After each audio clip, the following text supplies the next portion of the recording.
Quanto maior for a altura, maior também é o tombo, não é assim que dizem por aí? Pois é, e aí quem está cumprindo essa profecia na prática, sabe quem? Rei Arthur Lira, o primeiro e único imperador do Brasil nos últimos anos. Quebrou a cara, baixou a bola, botou o rabinho entre as pernas, arregou, amarelou, você escolhe a expressão que você preferir aí. Tudo isso diante do Supremo Tribunal Federal e diante do Lula também, porque ele estava culpando o Lula pelas decisões do STF, porque o Flávio Dino tinha sido ministro do Lula, então ele achava que tudo que o Flávio Dino decide lá, decide a mando do Lula. E aí resolveu se vingar do STF e do governo. Do governo como? Travando, atrasando as aprovações da reforma tributária, segurando as votações. E do Supremo Tribunal Federal ele queria se vingar como?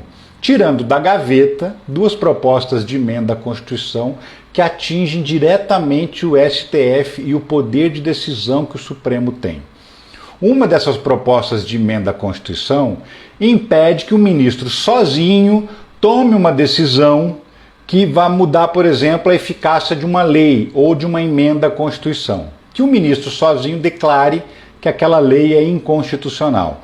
Ou seja, acabar com as decisões monocráticas, que são individuais. Outra decisão, outra PEC que ele tirou da gaveta é uma PEC que permite ao Congresso Nacional simplesmente suspender uma decisão da Justiça, uma decisão do Supremo Tribunal Federal. Sim, o Congresso não gostou da decisão do Supremo, vai lá, vota e derruba, e não vale. Imagina, nenhuma democracia do mundo tem isso, e a brasileira seria então a primeira. E aí colocou para tramitar essas PECs, sabendo que tem um monte de gente da oposição e do centrão que está insatisfeito com o Supremo Tribunal Federal, porque tirou a boquinha de todo mundo, imaginando, vamos aprovar fácil isso e vamos cortar as asinhas do Supremo Tribunal Federal. Aí o Supremo chamou todo mundo para uma reunião, explicou a história, não voltou atrás, falou, a decisão está tomada, por quê? O Flávio Dino tomou a decisão, submeteu ao Supremo Tribunal inteiro, ao pleno, que são os 11 ministros, e a votação foi 11-0 a favor do Flávio Dino. Até os ministros bolsonaristas, o Cássio Nunes Marques e o André Mendonça, votaram a favor do Flávio Dino. Então eles ficaram sem ter para onde correr. Vão ter que implantar agora um critério de transparência, de fiscalização para as emendas parlamentares. O que o Arthur Lira fez é o seguinte, e é por aí que eu estou falando que ele arregou, que ele amarelou. A PEC que limita as decisões monocráticas vai continuar tramitando. Foi para a Comissão de Constituição e Justiça, vai ser relatada por um bolsonarista, que é o deputado Felipe Barros, que inclusive é investigado no Supremo Tribunal Federal no inquérito das fake news. Isso foi uma clara provocação do Congresso ao Supremo ao nomear esse cara relator, né? A própria presidente da CCJ também é uma bolsonarista, a Carolina de Tone.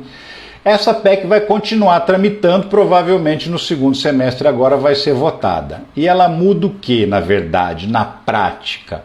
Não muda nada. Por quê? Já existe uma resolução do Supremo Tribunal Federal que foi implementada no tempo que a Rosa Weber era presidente do STF, que já diz que quando o ministro toma uma decisão individual contra uma lei ou uma emenda à Constituição, ele tem que rapidamente submeter essa decisão dele ao plenário do Supremo para todos os ministros votar, exatamente como aconteceu com a decisão do Flávio Dino. Ele tomou a decisão num dia, 3, 4 dias depois, os demais ministros já estavam votando. Ou seja, a decisão do Congresso Nacional não muda aquilo que na prática já acontece. Então é só um barulho, só um circo para fazer um pouco de barulho, mas que não vai mudar nada na prática. Já a outra PEC, a outra proposta que autoriza o Congresso Nacional a suspender decisões do Supremo Tribunal Federal, essa o Arthur Lira botou também na Comissão de Constituição e Justiça. Como ela é comandada por uma bolsonarista, certamente ela vai andar lá, vai ter o seu relatório aprovado ou não, volta para a mão do Arthur Lira e o Arthur Lira tem o poder de fazer o quê? De colocar para votação ou de guardar na gaveta. E o que ele já disse para os aliados dele? Que vai guardar de novo na gaveta. Não vai colocar para votar essa PEC, Primeiro porque, mesmo que ela seja aprovada, o próprio Supremo Tribunal Federal pode considerá-la inconstitucional e ela não vai valer. Segundo, porque não adianta, não vai ganhar a parada das emendas constitucionais. Já perdeu essa, teve que entubar e vai ter que engolir. Então ele resolveu baixar a bolinha dele e não enfrentar o STF, vai guardar de novo na gaveta essa proposta de emenda à Constituição.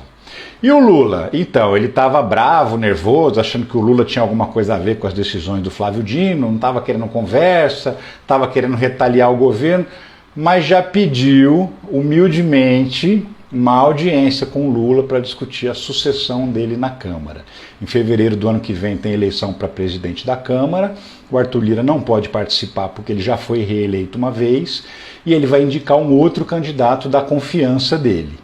E aí ele foi lá pedir bênção para o Lula, vai pedir essa audiência, está aguardando uma resposta para pedir bênção para o Lula, para ver se o Lula apoia o candidato dele. O candidato que tem sido apontado como favorito, chama Elmar Nascimento, que é o líder do União Brasil na Câmara, ele deve também procurar o PT para poder pedir bênçãos para o Partido dos Trabalhadores, o partido do Lula. Então tá todo mundo baixando a bolinha, ficando humilde, calminho, olha, vem cá, vamos conversar, tem eleição na Câmara, me apoia aqui, me ajuda. Acabou aquela arrogância de que tem tudo podia, porque agora não pode mais, agora tem que ter transparência nas emendas parlamentares, perdeu a parada, não vai continuar mais brigando porque já era. Então agora a gente está vendo Arthur Lira, o amarelão, que era o rei e agora é o arregão da República. Olha, eu fiz um vídeo sobre isso completinho, com todos os detalhes, tá no YouTube, clica lá para você assistir, que tem toda a explicação detalhada, com as prints das reportagens que contam essa história. Claro que não cabe aqui nesse resumo, mas lá você consegue entender a história completinha, tá?